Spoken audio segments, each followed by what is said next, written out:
सुप्रभात। जयतु भारती में आप सबका स्वागत है।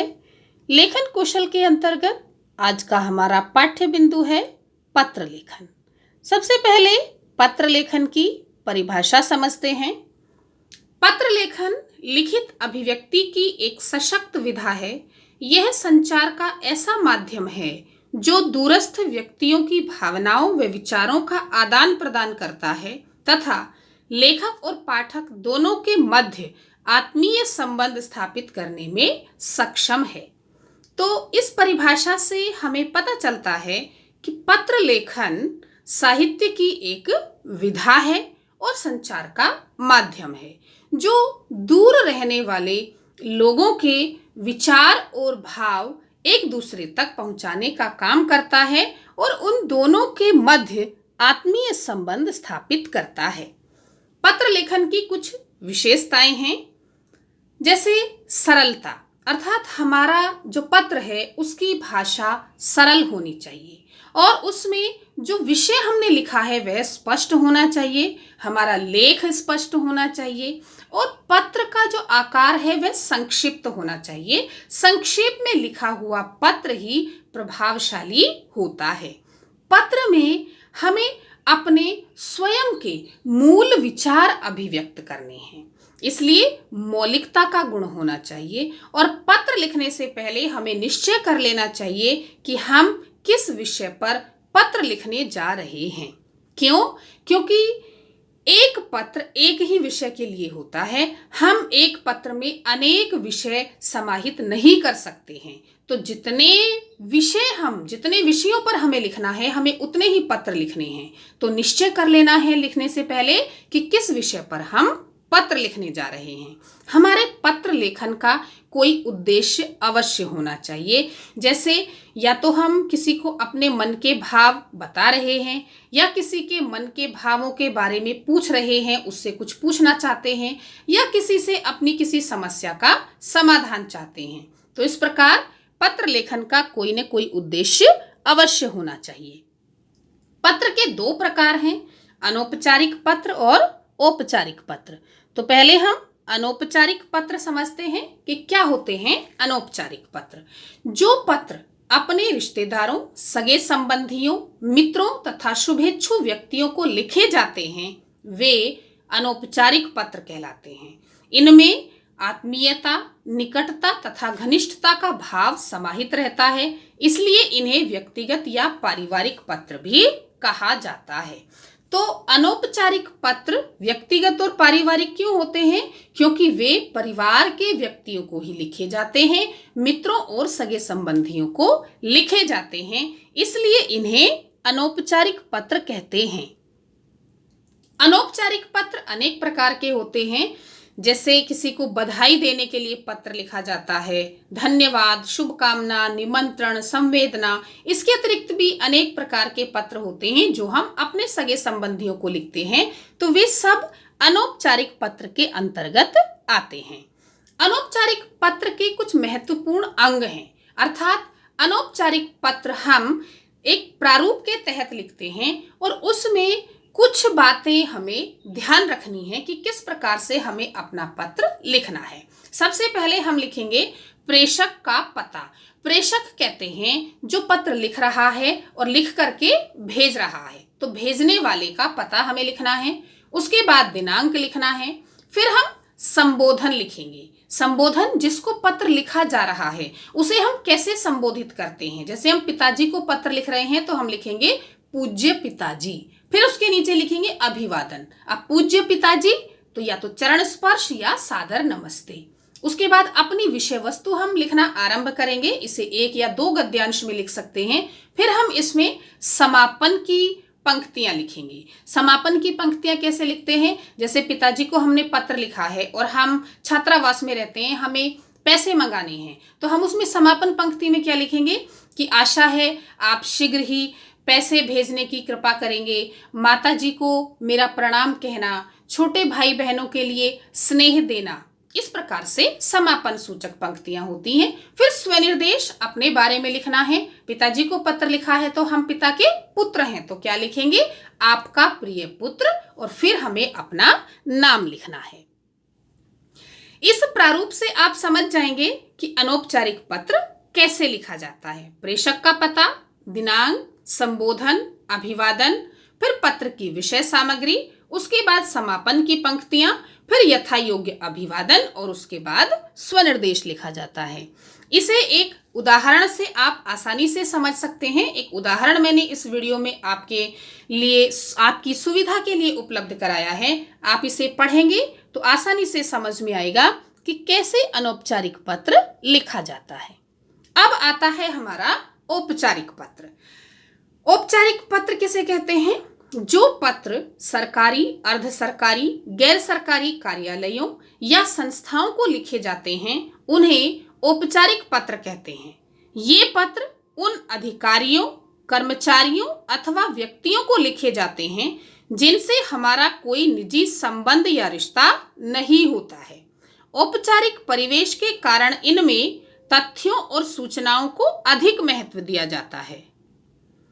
अर्थात औपचारिक पत्र अधिकारियों और कर्मचारियों या संस्थाओं या विद्यालयों को लिखे जाते हैं और उनसे, जिनको हम पत्र लिख रहे हैं, हमारा कोई निजी संबंध नहीं होता है, इसलिए इसमें औपचारिकता की अधिकता होती है। और औपचारिकता होने के कारण इसमें या तो तथ्यों पर अधिक बल दिया जाता है या फिर सूचनाओं पर अधिक बल दिया जाता है।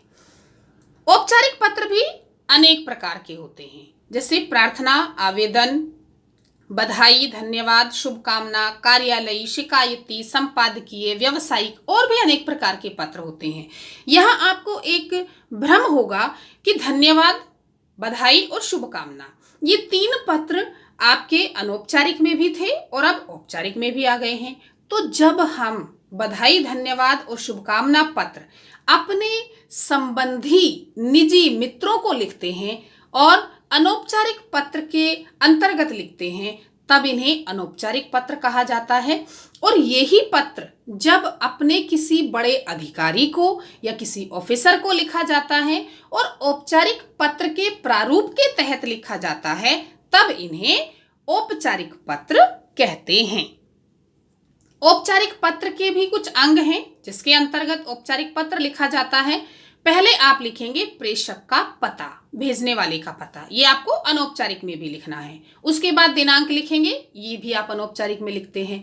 इसमें आपको 2 जो बिंदु हैं वो महत्वपूर्ण हैं, उन्हीं के आधार पर औपचारिक और अनौपचारिक पत्र में अंतर होता है। तीसरे नंबर पर आपको लिखना है प्रापक का पता। प्रापक कहते हैं प्राप्त करने वाला, जिसको आप पत्र लिख रहे हैं, जो उस पत्र को पढ़ेगा, प्राप्त करेगा, उसका भी आपको पता लिखना होता है औपचारिक पत्र में। उसके बाद आप लिखेंगे विषय। आपको औपचारिक पत्र में विषय लिखना अनिवार्य है। कैसे? जैसे आप मान लीजिए आपको 2 दिन का अवकाश चाहिए, तो आप विषय हेडिंग लिखेंगे, फिर आप लिखेंगे उसमें आगे 2 दिन के अवकाश हेतु प्रार्थना पत्र। तो इस तरह से आपको विषय लिखना है। उसके बाद आप लिखेंगे संबोधन। आप प्रधानाचार्य को पत्र लिख रहे हैं तो आप आदरणीय महोदय लिखेंगे, मान्यवर लिखेंगे। तो इस प्रकार से आप उसमें संबोधन लिखेंगे। उसके बाद आप विषय वस्तु लिखेंगे, फिर समापन सूचक आप पंक्तियां लिखेंगे। औपचारिक पत्र की समापन सूचक पंक्तियां क्या होती हैं? इसमें आप लिखेंगे कि आशा है आप मेरी परेशानी को, आप मेरी समस्या को समझेंगे और मुझे 2 दिन का अवकाश देकर कृतार्थ करेंगे। तो उनके प्रति हमारे मन में जो कृतज्ञता का भाव होता है, उसे समापन पंक्तियों में हम अभिव्यक्त करते हैं। उसके बाद स्वनिर्देश लिखना है अपने विषय में। आपका आज्ञाकारी शिष्य या आपकी आज्ञाकारिणी शिष्या, और नीचे फिर आप अपना नाम लिखेंगे।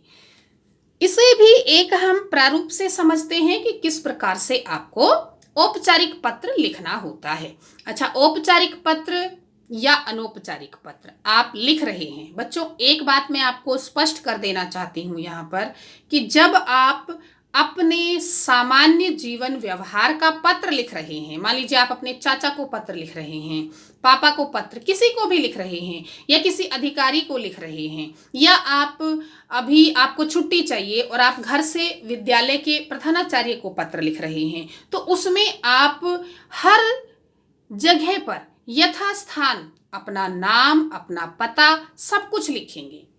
लेकिन जब आप परीक्षा में पत्र लेखन करते हैं तो उस समय आपको ना तो कोई पता लिखना है, ना ही कोई जगह का नाम लिखना है, ना उसमें अपना नाम लिखना है, ना अनुक्रमांक लिखना है, ना हस्ताक्षर करने हैं। तो उसमें फिर आप कैसे लिखेंगे? जैसे इसी औपचारिक पत्र में आपको आरंभ में ही लिखा हुआ है परीक्षा भवन। अब परीक्षा भवन और शहर के नाम की जगह आपको लिखना है एबेसे नगर या एबेसे शहर। दिनांक आप लिखेंगे। फिर आपने लिखा प्रधानाचार्य, प्रधानाचार्य जो भी है जिससे संबंधित आप लिख रहे हैं। तो विद्यालय का नाम और पता आपको यहां नहीं लिखना है। एबेसे विद्यालय, केखेगे कॉलोनी, चेछेजे नगर, इस तरह से आप लिखेंगे। उसके बाद आप विषय पूरा लिखेंगे जिस विषय से संबंधित आपको पत्र लिखना है। विषय वस्तु भी आप पूरी लिखेंगे इसमें। धन्यवाद, आपका आज्ञाकारी शिष्य या आपकी आज्ञाकारिणी शिष्या। और फिर आप उसमें लिखेंगे के खे गे। कक्षा में भी के खे गे, अनुक्रमांक में भी चे छे जे, और यदि विभाग सेक्शन लिखना है उसमें भी एबेसे कुछ भी लिख सकते हैं, लेकिन आप उसमें नाम नहीं लिखेंगे। तो ये बात आपको ध्यान रखनी है कि पत्र लिखते समय परीक्षा में आपको नाम या जगह का नाम नहीं लिखना होता है। इसे भी एक उदाहरण से आप आसानी से समझ सकते हैं कि किस प्रकार से हम औपचारिक पत्र लिखते हैं। इसके साथ ही मैंने आपको एक तालिका यहाँ उपलब्ध कराई है जब हम पत्र आरंभ करते हैं और पत्र को समाप्त करते हैं। तो जो औपचारिक सूचक तालिका होती है वो हम समझ ही नहीं पाते कि हमें किस संबंध के लिए किन शब्दों का, किन अभिवादन सूचक शब्दों का प्रयोग करना है, समापन में किस तरह से हमें समापन करते समय स्वनिर्देश में लिखना है। तो यहाँ पर मैंने एक तालिका आपको उपलब्ध कराई है कि जब आप व्यक्तिगत पत्र लिखेंगे, बड़ों को लिख रहे हैं, मित्र सहपाठी को लिख रहे हैं, पति पत्नी को लिख रहे हैं, या अपने से छोटों को पत्र लिखा जा रहा है, तो आप किस प्रकार के शब्दों का प्रयोग वहां पर कर सकते हैं। उसी तरह से व्यावसायिक पत्र में आप कैसे करेंगे, आवेदन पत्र, कार्यालय के जो पत्र होते हैं आप उसमें किस तरह से इन अभिवादन सूचक शब्दों का प्रयोग करेंगे, ये मैंने आपको इस वीडियो में आपकी सुविधा हेतु उपलब्ध करा दिया है।